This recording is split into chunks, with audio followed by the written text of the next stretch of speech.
जय हिंद दोस्तों। पिछली कक्षा में हम लोगों ने वास्तविक संख्या का कॉन्सेप्ट पढ़ा था एनसीईआरटी बुक का। आज हम उसी वास्तविक संख्या उसी एनसीईआरटी बुक का प्रश्नावली 1.1 सॉल्व करेंगे। 1.1 का फर्स्ट क्वेश्चन है, निम्नलिखित संख्याओं को अभाज्य गुणनखंडों के गुणनफल के रूप में व्यक्त कीजिए। वैसे तो हम इसे आसानी से गुणनफल के रूप में व्यक्त कर सकते हैं, लेकिन अगर हम विभाजिता का नियम देख ले तो इन सभी संख्याओं को गुणनफल के रूप में व्यक्त करने में काफी आसानी होगी।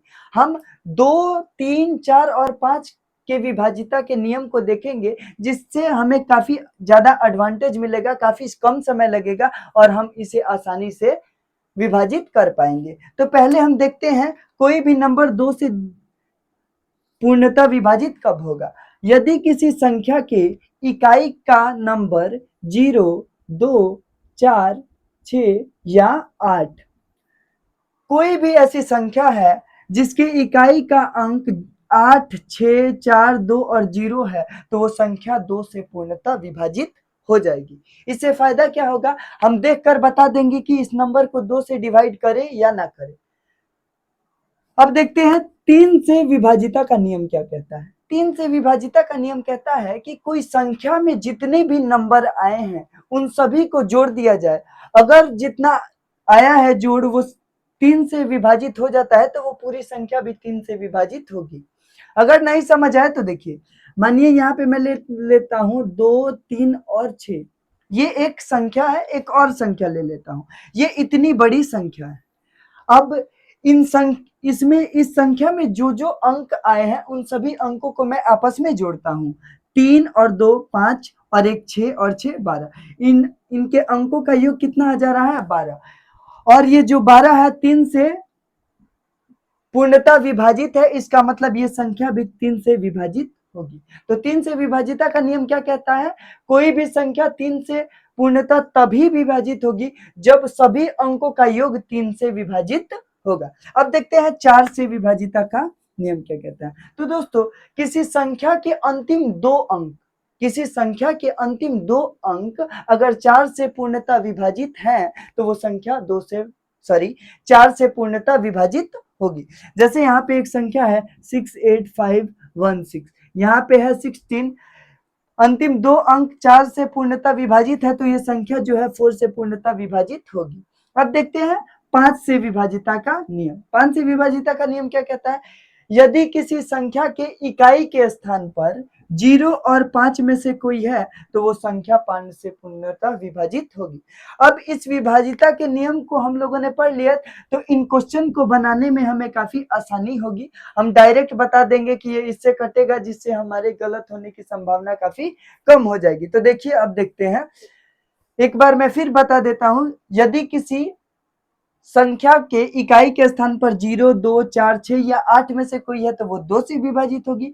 यदि अंकों का योगफल 3 से विभाजित है तो वो संख्या 3 से विभाजित होगी। यदि अंतिम दो अंक 4 से विभाजित है तो वो संख्या पूर्णतः 4 से विभाजित होगी। यदि इकाई का अंक 0 और 5 में से कोई एक है तो वो संख्या 5 से विभाजित होगी। अब चलिए इस क्वेश्चन को बनाना शुरू करते हैं। अब इसे हम लोग सॉल्व करते हैं। अब देखिए कितना बड़ा एडवांटेज मिलता है। देखिए यहाँ पे 0 है, इसका मतलब ये 2 से पूर्णतः विभाजित होगा। 2 से करते हैं तो ये हो जाता है 70, फिर 2 से करते हैं तो ये हो जाता है 35। अब ये 2 से नहीं होगा, 3 से देखते हैं, 5 और 3 8, 3 से भी नहीं होगा, 4 से भी नहीं होगा, डायरेक्ट इसे 5 से करते हैं। 5 से करते हैं तो ये हो जाता है 7, फिर 7 से कर देते हैं तो ये हो जाता है 1। अब कर देते हैं 2 multiply 5 multiply 7 is equal to 2 2 जा 4, 4 5 जा 20, 7 जा 140। सेम उसी प्रकार इसे करते हैं, लास्ट में 6 है, इकाई का अंक 6 है, इसका मतलब ये 2 से पूर्णतः विभाजित होगा। 2 से करते हैं तो 2 7 जा 14 और 2 8 जा 16, फिर 2 से कर देते हैं तो ये हो जाता है 2 3 जा 6, 2 9 जा 18। अब ये 2 से नहीं होगा, 3 से देखते हैं, 9 और 3 12, इसका मतलब 3 से हो जाएगा।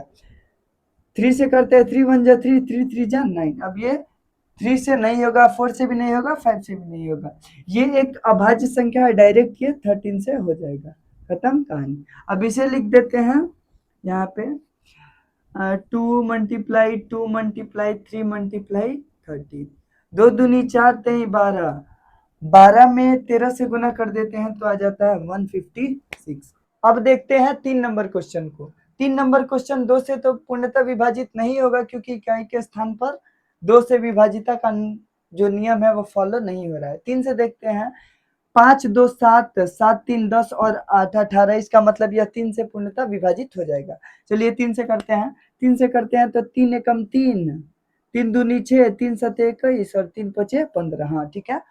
फिर इसके बाद देखते हैं 3 से हो जाएगा, 5 7 तो 12, 2 14 1 15, फिर 3 से हो जाएगा। 3 से करते हैं तो 3 चौके 12, 3 दूनी 6 और 3 पचे 15, फिर 3 से हो गया। देखते हैं फिर 3 से होता है क्या, 5 2 7 4 11, 11 3 से नहीं होगा तो ये भी 3 से नहीं होगा। 5 से डायरेक्ट करते हैं। 5 से करते हैं तो ये हो जाता है 5 8 40 और 50 25, ठीक है। फिर ये 5 से होगा, फिर 5 से कर देते हैं, 5 एकम 5 हो जाएगा और 3 5 5 सते 35। अब ये अभाज्य संख्या हो गया तो ये डायरेक्ट 17 से हो जाएगा, ये हो जाता है 1। अब इसे मल्टीप्लाई कर देते हैं, 3 गुने 3 गुने 5 गुने 5 गुने 17, ये इसे गुना करेंगे तो कितना आ जाएगा, 3 8 2 और 5 आ जाएगा। नंबर क्वेश्चन को 4 नंबर क्वेश्चन है 5005। अच्छा 5005 में इकाई का अंक नहीं है, इसका मतलब 2 से तो नहीं होगा, 5 5 10, 3 से भी नहीं होगा, 4 से भी नहीं होगा, 5 से होगा। 5 से करते हैं तो ये हो जाता है 1001 हो जाता है। और फिर इसके बाद 6 से तो नहीं होगा, 7 से हो जाएगा, 7 एकम 7, 7 चौका 28 और 7 त्रिका 21, ठीक है। 7 से हो जाएगा। अब 7 से ये फिर दोबारा नहीं होगा। अब देखते हैं 7 से 11 से हो जाएगा, 11 से 11 एकम 11, 3 11 तय 33। अब ये अभाज्य संख्या आ गया, 13 से कर देते हैं 1। अब इसका हो जाएगा 5 गुने 7 गुने 11 गुने 13, हो गया। आंसर आ जाएगा 5005। अब लास्ट वाले को करते हैं 7429। 7429 2 से नहीं कटेगा, 3 से भी नहीं, 4 से भी नहीं, 5 से नहीं, ये डायरेक्ट 17 से कटेगा। 17 से कटाते हैं। 17 से कटाते हैं तो 17 चौका 68, 17 51, 17 सत्ते 119, ठीक है। अब ये डायरेक्ट 19 से कटा देते हैं। 19 से होगा तो कितना, 19 दूना 38, 19 तिया 57, ठीक है। अब ये डायरेक्ट 23 से कटा देते हैं तो ये हो जाता है 1, ये हो जाता है 17 गुने 19 गुने 23, गुना करने पे आ जाता है 74 29।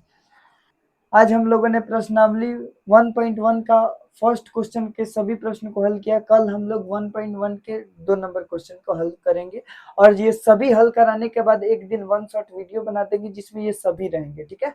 वीडियो अच्छा लगे तो लाइक कीजिएगा।